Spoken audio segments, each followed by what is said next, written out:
Good afternoon, everyone. Thank you for taking the time out to join us for our first episode in our B2B marketing series or our B2B series. I would like to thank each and every one of you for taking the time out of your day.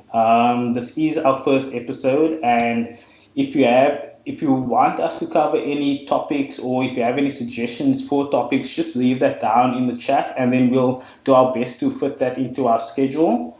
And as we progress through the webinar, if you have any questions, please use the Q&A field in the Teams app, and then we'll try our best to fit all your questions into the 1 hour that we have. Our panelist for today is Marnus van Bates. He's the head of production at Blackbox, and Blackbox is essentially a B2B lead generation company. We work with many of the large tech vendors such as your Microsoft, SAP, and Cisco. We help them reach their revenue targets and essentially lead generation at the end of the day. And that's it from my side. I'll let Marnus introduce himself further and take it away. Okay, thank you very much, Scott. So let me jump into this. Okay. I hope everyone can see my screen. Scott, can you just give me an indication if it's on screen?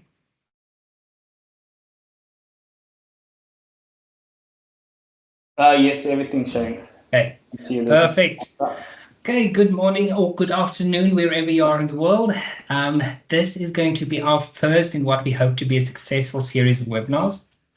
So today's topic is going to be how to connect with your customers. So that's basically a fancy way of saying that we are going to be talking about research. How do you kick off a marketing campaign? What's the research areas that you need to cover? What's the things that you have to do? So let's start with what are we going to cover today? So there's quite a lot. There's mastering the product, identifying the audience, understanding the market, competitors, social listening, culminating all of this in a document that you can ultimately use as a direction for your campaigns going forward. So these are some higher level topics that we will cover today. We won't go into too much depth on any single one, but hopefully by the end of this webinar, you will be walking away with a better insights on how we go about our research and how you can emulate what we do. Okay, so let's just have a quick stop and think about why marketing research. So you don't have to do research. That's the fact of the matter. Initially, when I started marketing, I went by gut feeling. And what happens often when you do this is you get it right. You do get, on occasion, you may have the right decision, you have the right gut feeling, especially if it's in an area that you are well known with. But it is still a bit like a shot in the dark. It's very easy to miss the mark. So that's why we have to actually start looking at research, looking at the data, analyzing what you have and where you want to be. And when you start doing that, marketing becomes less of just a shot in the dark and more about a strategic plan to reach your goal at the end of the day. So without research, in our organization at least, nothing happens. It's the cornerstone of everything that we do. So let's start with step one. There is going to be, I think, about 11, 12 steps that we are going to cover today. And this one seems like one of the most obvious points that you might think, why are we even covering this? When you start a marketing project, the first thing you have to cover is what is the product that I'm trying to sell? The end goal is always to drive traffic, to drive interest into a specific topic that leads you to a product. So before we can talk about the product, you need to understand the product inside and out. So here is where, before I even go further, I just have one slight caveat. So of all of these steps that we're going to cover today, they will not always be exactly the same for every campaign. there will be instances where it has to be altered specifically for that specific campaign. So we have to keep that in mind. And one of the areas is this product area. So how we usually go about research in the product area is when we find out what the product is that we have to research, we firstly go and see, is there just normal assets available online? We do some desk research, we go to the websites, we look at forums where they talk about the product, we just look at some collateral that our client already has. In your instance, you might speak to the product people. So how this may differ, you could be dealing with a brand new product. In that case, you are going to be doing a launch, so you won't have as much research and as much information about the product. You will have some insights from the product developers, but not as much about what is going on around the world about your specific product. So you just have to ensure that whenever you do product research, you look at what is available and understand it as well as you possibly can. One critical thing, if that is possible, I would always suggest talking to the product experts, the people who is creating the product. So in B2B tech, that's often the product team who is actually coding everything, is developing everything. So if you can have a session with them, understand why they developed this product, understand what was the pain points that they were trying to solve, then you're on a good track to success already. So now you've researched this product, you understand what is going on, and now you go to the next step. Now you have to identify your audience. And this is once again one of those things where it might sound very simple, but this is the backbone of B2B marketing. And this is where B2B and B2C starts to separate completely. In B2C, you have to identify one person with a need, you talk to that person, and that person will be your go-to throughout your whole campaign. When, however, you are looking at a B2B campaign, things change a little bit. In this instance, you are no longer just talking to one person. You have to identify who in an entire business will be looking at your content. Who will you have to convince at the end of the day? The whole buying journey from inception, when you first reach the prospect, all of the people will have to make a decision. You have to determine exactly who those people are. So you have to look at all of that data and decide the difference between who will ultimately be the user of your product and who will be the decision maker. Who will be the person that you have to convince to actually buy a product? When you've done that, we suggest that we build a little bit of a buyer persona. Who's the person that you go in with? Who's the people that you have to convince? What's the information that they will require so that you can actually convince them to, at the end of the day, purchase your product? So just on the buyer persona, deciding these content, eventually, if all goes well, we will have a webinar where we will cover this, where we will be speaking to what's the different types of information that you will have to give to the different types of people. In our team, we have an entire team of content strategists who spend their time figuring out what's the information that I need to give to this audience to ensure that we are successful in the execution of our campaign. So now you've determined who is involved in the decision-making process, who's the people that you need to be talking to, but now comes the champion. In B2B marketing, it's critical that you have a champion. So let's just say, or answer the question, what is a champion to begin with? In your research, you will have to determine who's the one or two people, or mostly who's the one role. What role is the one person that you can send into a business that will be your champion on the inside of that business? There will be many stakeholders involved in most B2B campaigns. So you will have to determine who's the one person that will love your product the most so that they will take it upon themselves to go and convince the rest of their team to actually sign up to your product. It's critical that you establish the right person and not just everyone involved. In most cases, one of the roles that will be involved in the decision-making process is the finance manager. Be that the CFO, just the normal finance manager, there will always be payment involved. Just because the person is, however, involved in the decision-making process, is that the person that you would have to convince to purchase your product at the end of the day? In most cases, we would not go after the CFO. The finance people, their key role is to try and limit expenses as much as possible. So if there's a chance, they will cut costs as much as possible.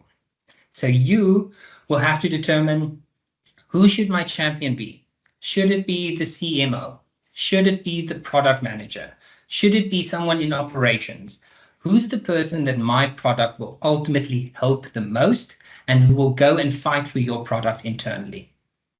Then, once you have now found this champion, you have to equip them. And this is another job that our content strategists deal with on a regular basis.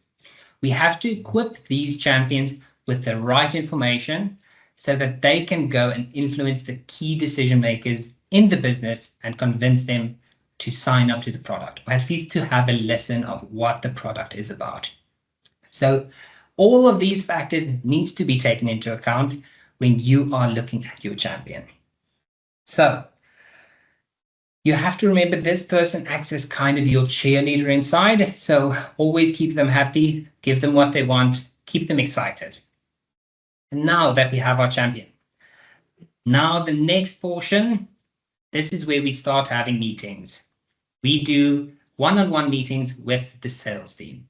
So in your organization, you might go directly just to your most successful salesperson. They are on the front line. They know what's going on. They know the things that you can say to a client that will make them gasp with excitement. They also know the things that as soon as you tell that to a client, they hit end call.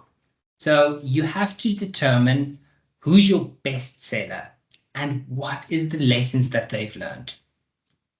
Do not never assume that the sales and marketing team are not on the same team. You are fighting towards the same goal, and it's imperative that you learn from them. What's the things that you need to know to ensure that you will be tracking to get the best information as possible? When you talk to them, find out what's the secret sauce. What's the things that make people gasp? What's the things that makes the prospects like their eyes light up? And then on the flip side, what's the things you should never talk about? What's the thing that turns them off the fastest? So now that you've done this, you've done some research, some desk research, you've gone online, you've found information, you've now spoken to the sales team. What is next? Now you talk to existing clients. And one might say, why are you doing this? Because you just talked to the sales team and they told you what the clients are saying. Why are you now wanting to go to talk to the clients as well? Nobody gives you feedback like your clients. You assume you know your clients, you never know what they're actually like. So book some sessions, go and talk to them. Ask them, what's the thing that turns you on? What's the thing that we do that made you sign up to choose us in the first place? Why are you still with us? What's the things that we are doing that is right? As well, on the flip side, what's the one or two things that you think we should be improving on? What's the things that would make your life a little bit easier? So based on all of this, you want to go back to the drawing board. When you're there, you look at, okay, now I've got all of this research in front of me. What do I do with it now? At least now you know what your clients really think. What's the things that make them happy? Why are they staying with you? Because that is your value proposition. That is why your clients are staying, and that you need to focus and zoom in on. Now, after we've talked to your existing clients, then we have to go to the market.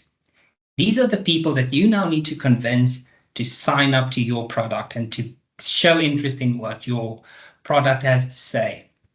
So understanding your market is about uncovering exactly what your audience is really struggling with. And the only way to do this is to actually talk to them. What often happens in market research is we assume we know. We assume that obviously the audience will be caring about this topic. What we found from experience, learning this over and over again, we never know until we actually talk to the prospects. Find out what's the pain that you're suffering. What's the thing that you need help with? What will make you sign up to a product like ours? What do you think about the product that we have in front of you? Do you think this is something that you might find useful? If not, why? This is just about understanding what makes the market tick, what turns them off. All of this, once again, culminates in a bunch of data. How we go about this, by the way, is we get on the phone and we start calling. We call prospects once we've determined who our champion is, and we ask them, we have a product that we want to market.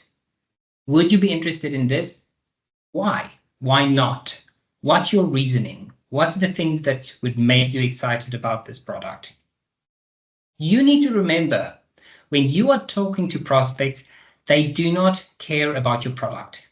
That's one of the biggest mistakes we make in marketing. We focus solely on the product. People do not care. What they care about is how can you help them? How can you make their lives easier? What's the one or two things that you can do that'll just improve their life a little bit, that'll make their lives on a daily basis a little bit easier? And you need to understand what your product does that'll make that happen so that you can push that to the audience. Okay, so now we've done desk research. We've talked to the sales team. We've talked to your clients. We've now understood what the market sentiment is. Now we go on to step 7. Okay, so here we start looking at competitor research. So you have now done all of the previous research. Now you have to go and look at what are your competitors doing? What are they saying? So you firstly have to find your competitors. So just do some desk research, find out who's the people that is competing in the similar space that you are. What are they saying? What are they doing? What's the features that they are highlighting? What's the things that they are saying? So look at the positioning, look at the messaging, look at what they are saying online, on LinkedIn, on Twitter. Just practically go and look. And then this is the key area. You have to look at where can I stand out? You do not want to enter a market with the exact same value proposition that all of your competitors have. You need to establish that key differentiator that will make you stand out above them. Okay, then we go on to social listening. So social listening, this does form part of step 7 and 8 to some, or 6 and 7 to some degree. But this is a bit more just going out onto social platforms and seeing not just what your audience is saying, but what they are talking about in general. What's the topics that is resonating with them at this point in time? So what are the things that if you talk about it, it will resonate with them? Understand their pain, understand what in their life is going on that you can talk about.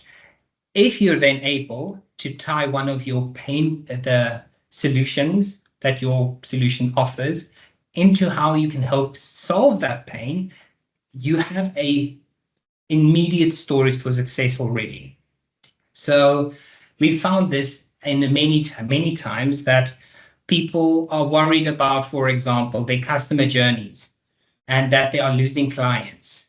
If you're able to say that your software, for example, would help to alleviate clients leaving you because of bad user experience, that will immediately resonate with them. So this is just some research that you go into to ascertain what is actually going on in the market and what are people caring about actually. Okay, so now we go on to step 9. So This is a interesting one that we have developed, and this is creating personas. So we have now established all of this research.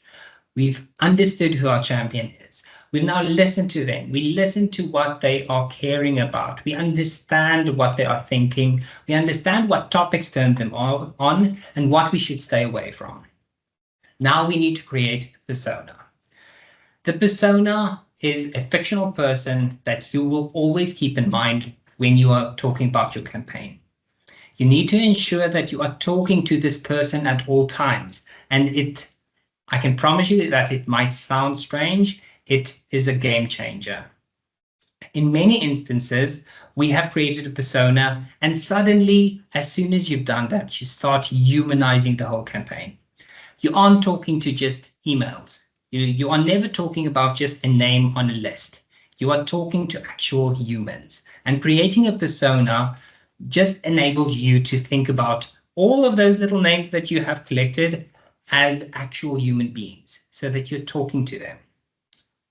Just an example or two that we've done.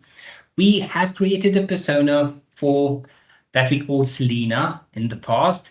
And she was somebody that was an IT expert. She's in the area of coding. She is very insightful on the going-ons of what's going on in ERP, what is going on in the world of software. And she was not someone that we could talk about menial things. And that is our persona that we built out. She's a seasoned professional. She doesn't want to talk about menial things. She knows what she's doing. You can't really teach her much about the basics of coding. So now that you've built this persona, then suddenly when you have to start writing copy that will resonate with her, your whole mindset changes. You can't just give her about a top 5 tips on how to code better. She will laugh you out of the door. You have to think about, should we do something that validates this person? Should we be doing something that she cares about career growth? Should we be speaking to this person about how to improve her brand viewpoint? What is it that we can actually talk to Selena about that will resonate with her and that she can use and that she will find valuable? Because if she doesn't find what we are talking about valuable, she will not be coming into our funnel at the end of the day. She will not be engaging with what we create. So then let's go to Debbie. Debbie is, for example, the head of sales of a company. We have created this persona. She is not interested in anything except meeting targets. That's her only concern. She is fine with meetings. She's fine with talking to people. She doesn't care about anything except she has a massive target on her head every month. And if she doesn't meet that target, there's a lot of targets on her. So Debbie is only interested in what can I do to help her reach targets. So now, if I need to figure out a way to engage Debbie, suddenly I won't talk just about methods of building your brand, because she doesn't care about that. What she would be interested in, 5 ways in which you can easily get more clients. That would be something that would interest Debbie within a heartbeat. So once you've established these personas, you start talking to that person and not just theoretically at a name on a page. So now you have culminated all of this research, and you might want to ask, is this not a bit excessive? Because at the end of the day, then the amount of research that we have now done, it's pages and pages and pages and Excel documents and lists and feedback, all of which now culminates in a massive pack of information. Is this not a bit excessive? And to answer that is maybe. The problem that we have to deal with is we are sifting for gold. We are panning for gold. We have to look through all of this information. And now we have to establish, what are we going to use here? What's the thing that will resonate with our audience? What's the thing that will make us stand out? What is our unique selling proposition? What makes us just stand out that little bit more over our competitors? What's the one or two things that we can say that will get people's interest immediately? Those little tidbits and little pieces of gold, you never know where they will be. So you have to complete all of that research and start culminating all of that in one document to find that little bit of gold that you need to get, because that will be the key to your positioning in this whole campaign. Once you've determined those few pieces of gold, you will now know what's the areas that I need to push on when I'm developing my campaign. What's the things that I need to be looking at? Should I be talking about how the product can push your sales? Should I be talking about how the product can help your brand marketing? What is it that I need to be focused on? So positioning is then used throughout the rest of the campaign. Whenever you are developing assets, whenever you are thinking of creating graphics, whenever you are writing copy, you always go back to the positioning and hereafter the messaging to establish what are the key pain points that I need to be pushing on. What have I established is the things that the market always cares about, that I need to be talking about. Then, now that you've got your positioning, you need to craft the messaging. So you need to take this position, that these little angles that you now have determined, and it needs to be turned into a message that will resonate directly with your audience. They need to be able to very quickly see how will this information resonate with them, and what is it that will convince them to just go with your campaign. So what is it that your audience will respond to? What's the type of language that you should use? You should always tailor your message as you need. Because at the end of the day, you have to remember these are human beings that you're talking to with specific needs.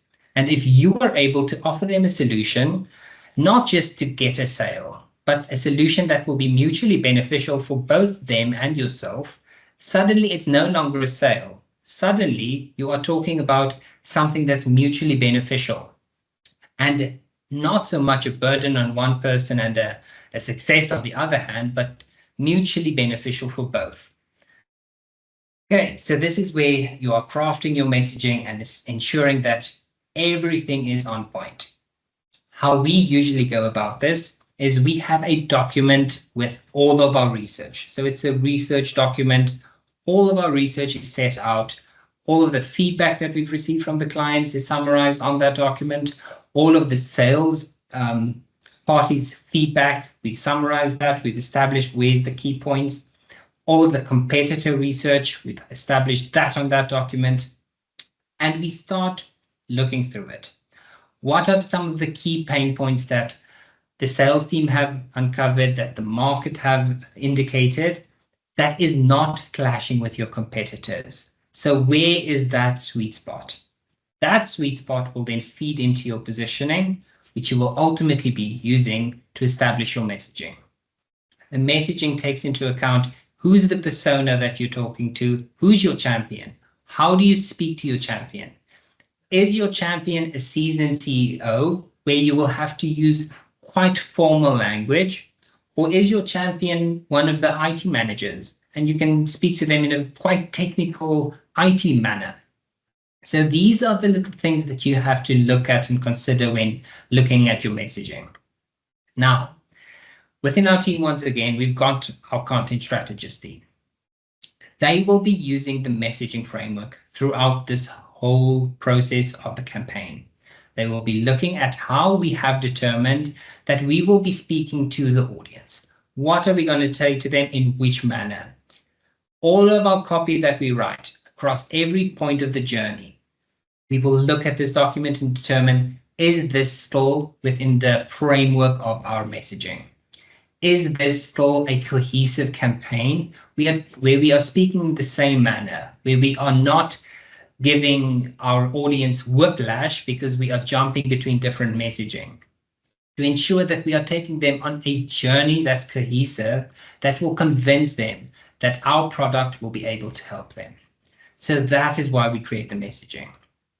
So next, now within the messaging, we always create ourselves content pillars.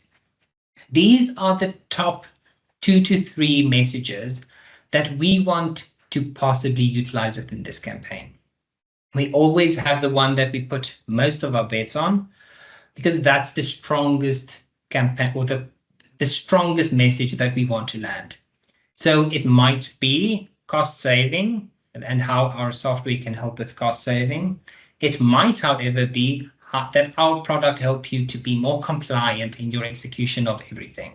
So this will completely depend on your product research, what the pain points are, and how you are speaking to them.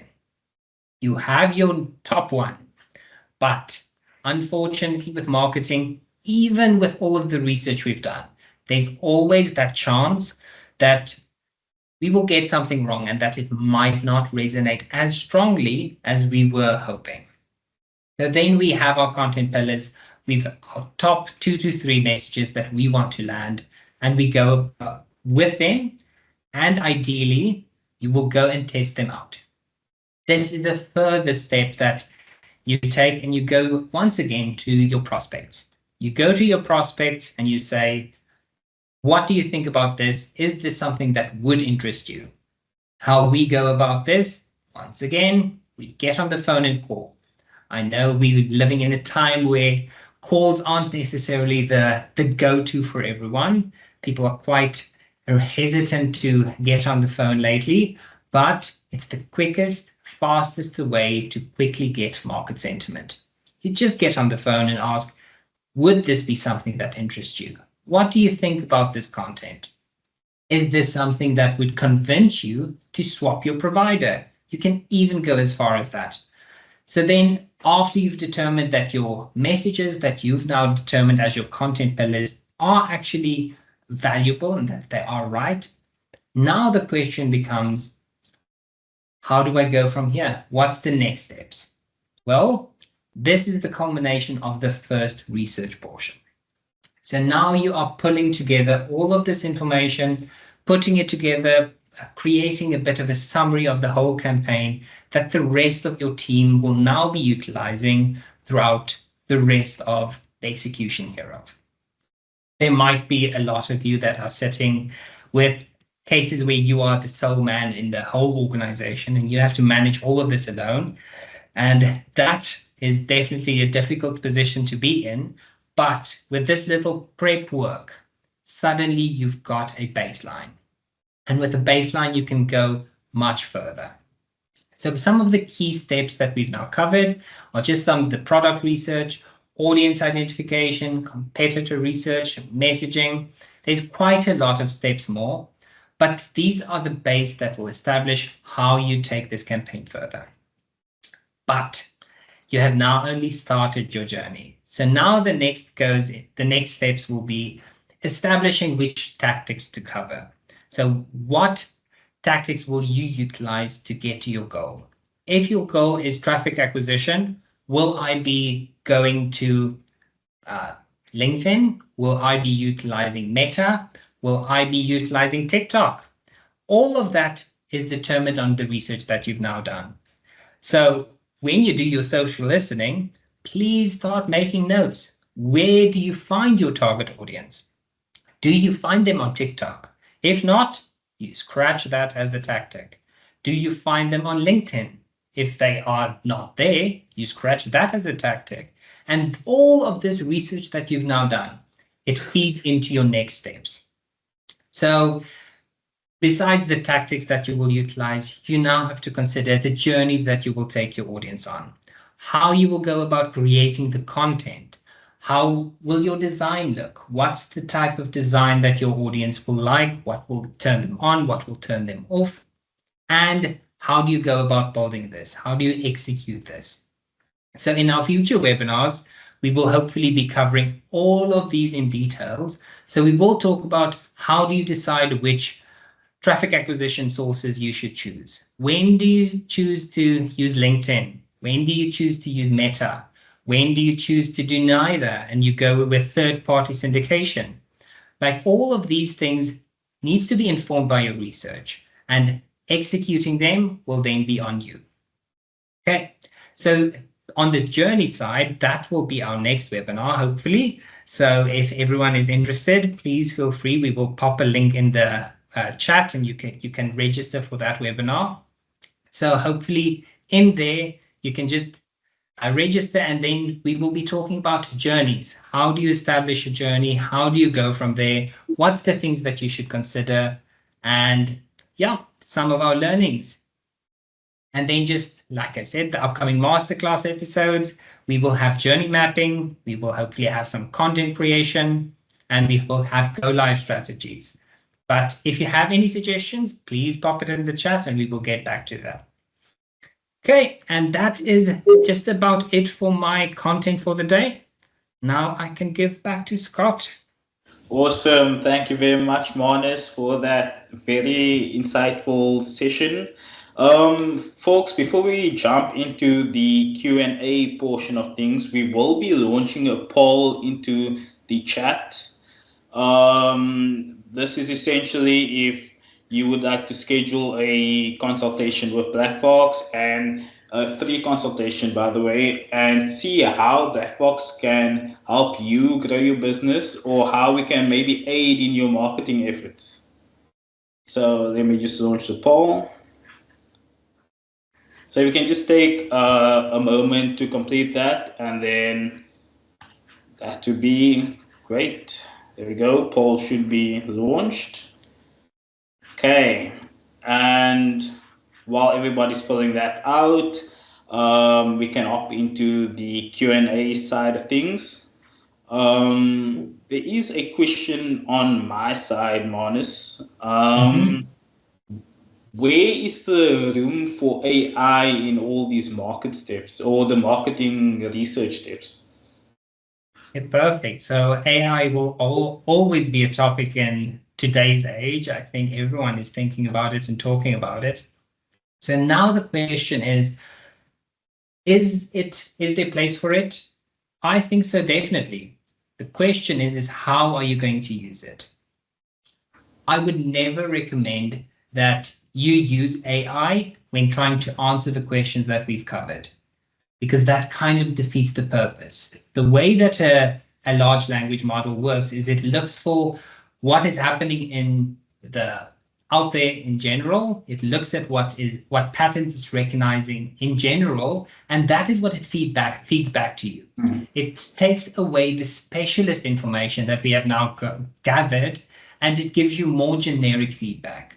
How I would use it, and how we often and mostly do use it on our side, is we have now collected all of these brilliant pieces of information, and we now need to put all of this information in a structured manner, so that we can interpret it and understand what patterns can we recognize. One thing that AI is brilliant at is actually recognizing patterns. So use AI, feed it all of the information that you've collected, and ask it, what's the patterns that you recognize? What's the problems that you are seeing? And then you validate that. Never forget, while AI is a great and brilliant tool, it can never replace actual human beings. We will have to be there at the end of the day to make the decision. So whilst we can use AI to help us interpret our data, to help us to recognize patterns, we cannot use it to actually do the work for us. It's there to help us do our work better. It's not there to do the work for us. So yeah, I hope that answers your question. Yeah, there to empower us, not to do the work for us. Yeah, there were two questions that were put into the Q&A section. Yeah, I'm sorry if I'm butchering your name.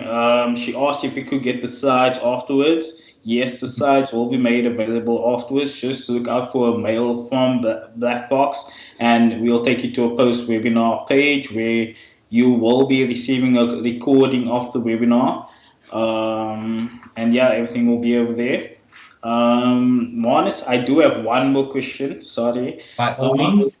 Do you have any tips for, like you said, the best way to get this research is to directly call these potential prospects or your target audience? Do you have any tips on how to get through those gatekeepers, like the receptionist and so on and so forth? That is a brilliant question, and it's something we definitely struggle with on our side. When doing marketing calls, it's imperative to just keep going. When you actually just with an honest and open discussion proceed and ask somebody, would they be willing to give you some insights on their role with no agenda, with no expectations to try and convert them, suddenly people are much more amenable to talk to you. It's no longer a case where you have to convince people that they want to talk to you. It's a no strings attached conversation about what they are thinking, how they are feeling, and you are treating them like humans. And suddenly it's a much simpler conversation. That being said, it's still not easy.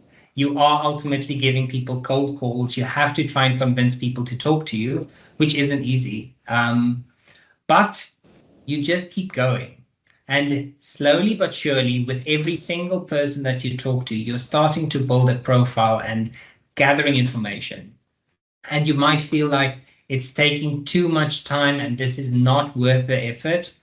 I can promise you from very hard learned lessons that these calls and this information that you're gathering from the outset, that is what we are building our campaign on. And that is the only clues that you have that you're actually on the way to success.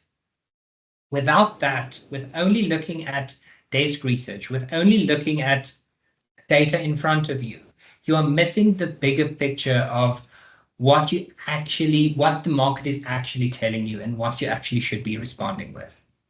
So yeah. Awesome. Thank you for that, Monis. Let me see if there's any. Okay. Sorry, am I cutting out?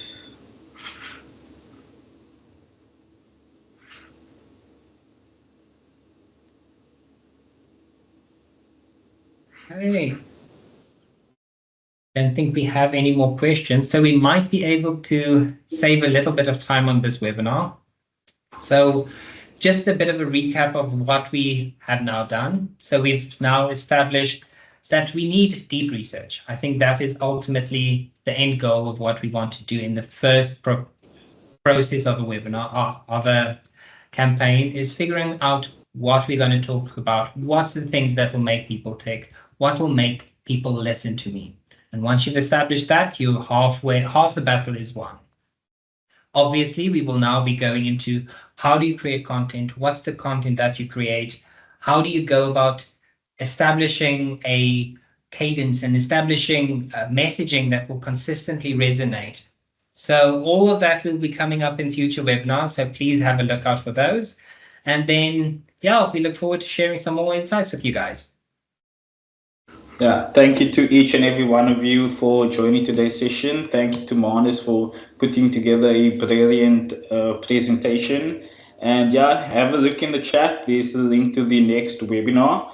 If you have any suggestions, leave a comment below. I see that Jovan Wilson has his hand raised. I'll put your mic on. Hi, Jovan.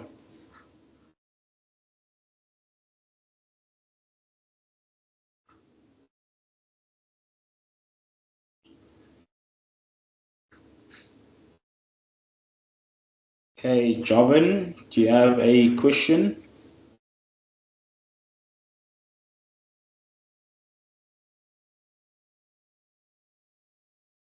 Okay. For those of you that are from Marsa, just use the post webinar mailer as your confirmation for attending, and that should be enough to claim your CPD points from Marsa. Yeah. Thank you for attending, and Cheers. Jovan Wilson, I see your hand is up. Chris Chap says, thank you very much. Jovan, if you have a question, just type a message in the chat. And if not, feel free to connect with us on LinkedIn. We are happy to answer any questions that you might have as well. Awesome. Thank you. Enjoy your day. Thank you, Scott. And we look forward to seeing everyone soon. Cheers.